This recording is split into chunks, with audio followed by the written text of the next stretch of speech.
NDA गठबंधन के अंतर्गत रहकर बिहार में 40 से 40 लोकसभा चुनाव क्षेत्र में हमारी तैयारी चल रही है। गठबंधन में कहीं कोई दिक्कत नहीं है। कई बार लोग मीडिया के लोग भी अनाप शनाप दिखाने लगते हैं।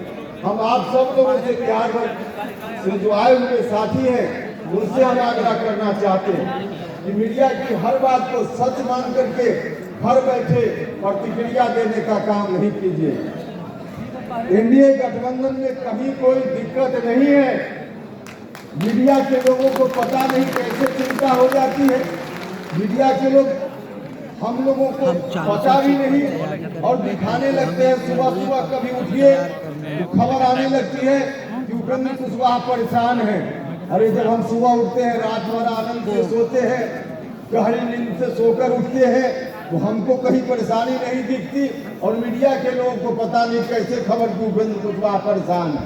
उपेंद्र कुशवाहा कभी परेशान इस रूप में नहीं है। पूरी मजबूती के साथ 40 में 40 जीतने का काम करना है। सब जगह जाइए, अपनी तैयारी को और तेज कीजिए। किन किन सीटों पर हम लड़ेंगे, कहां कहां लड़ेंगे, समय आने पर आप सब लोगों को बता दिया जाएगा।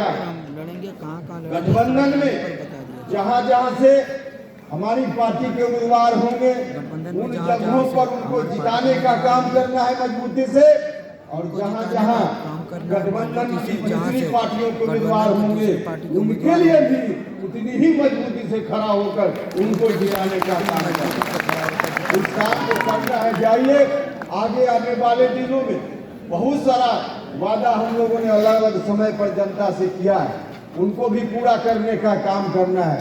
जिसमें बड़ा सवाल कॉलेजियम का सवाल है। किस तरह से सुप्रीम कोर्ट और हाई कोर्ट में वंचित समाज के लोग जज नहीं बन रहे हैं। आप सब लोगों को मालूम है, कोई दलित परिवार का, कोई अति पिछड़ा परिवार का, पिछड़ा परिवार का अपवाद के लिए कभी कभी जज बन जाता है सुप्रीम कोर्ट और हाई कोर्ट में, वरना जज नहीं बनता है। महिलाएं जज नहीं बनती हैं।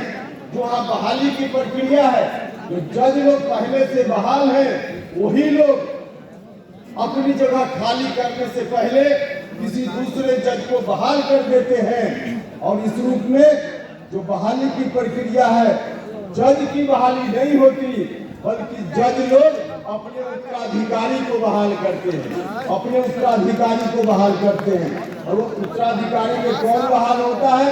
उत्तराधिकारी में अपना सगा संबंधी, परिवार का लोग, अगल बगल का लोग, वैसे ही लोग बहाल होते हैं। इसका नतीजा है कि सुप्रीम कोर्ट में अति पिछड़ा की बात को छोड़ दीजिए, पिछड़ा की बात छोड़ दीजिए, महिलाओं की बात छोड़ दीजिए, दलितों की बात छोड़ दीजिए, सवर्ण जमात के भी जो गरीब लोग हैं, यहाँ तक कि ब्राह्मण परिवार का, राजपूत भूमिहार परिवार का भी, गरीब परिवार का कोई बच्चा पढ़ने में चाहे जितना मेरिट वाला हो, अगर वह चाहे कि हम सुप्रीम कोर्ट और हाई कोर्ट में जज बन जाए तो उनके लिए भी रास्ता बंद है, उनके लिए भी दरवाजा बंद है। पिछड़ा से पिछड़ा दलित के लिए तो बंद है ही। उस दरवाजा को खोलना है कि नहीं खोलना है? उस दरवाजा को खोलने का काम करना है। और वह दरवाजा खुलेगा, उसको पक्का भरोसा है। जब हम भारत सरकार में मंत्री थे उस वक्त आदरणीय नरेंद्र मोदी जी के नेतृत्व में सरकार चल रही थी। सरकार ने भी एक बार प्रयास किया, पार्लियामेंट से पारित भी हो गया, लेकिन उसके बाद वही लोग जो कोर्ट में बैठे हुए हैं उन लोगों ने सरकार के उस निर्णय को भी रोक दिया, नहीं लागू होने दिया। तो यह काम आगे आने वाले दिनों में करना है। हमको पक्का भरोसा है कि आदरणीय नरेंद्र मोदी जी के नेतृत्व में वो आगे सरकार आएगी, जिसमें हम सब लोग इस आवाज को बुलंदी से उठाने का काम करें। बुलंदी से उठाना है, इसलिए राष्ट्रीय लोक जनता दल को और ज्यादा मजबूती से जनता के बीच में ले जाने का काम करना है। तो देश के स्तर पर यह काम हम सब लोगों का है जो करेंगे हम लोग। और राज्य के स्तर पे, देश के स्तर पर भी, लेकिन राज्य के स्तर पर ज्यादा गरीब लोगों के लिए, गरीब घर के बच्चों के लिए पढ़ाई का इंतजाम। आज भले हम लोगों ने जब अभियान चलाया था शिक्षा में सुधार का जो आंदोलन चलाया था, आप लोगों के घर में होगा, मीडिया के बंधुओं के पास भी होगा, जो मांग पत्र उस समय आंदोलन चलाते हुए हम लोगों ने रखा था बिहार की सरकार के सामने, इन मांगों को मान लीजिए, बिहार में अच्छी शिक्षा हो जाएगी। उतने दिनों तक उस वक्त या बाद में हमारी बातों पर ध्यान नहीं दिया गया, लेकिन आज की सरकार आज उस तुगलकी फरमान जारी करते हुए हमारी पुरानी मांगों को लागू करने का काम कर रही है। शिक्षकों की बहाली की जो प्रक्रिया है, हमने पहली मांग उस समय रखी थी, बीपीएससी या बीपीएससी जैसी कोई दूसरी संस्था बनाकर राज्य की सरकार शिक्षकों को बहाल करे, हमने उस समय कहा था, लेकिन अब जाकर सरकार ने उसको मानने का काम किया।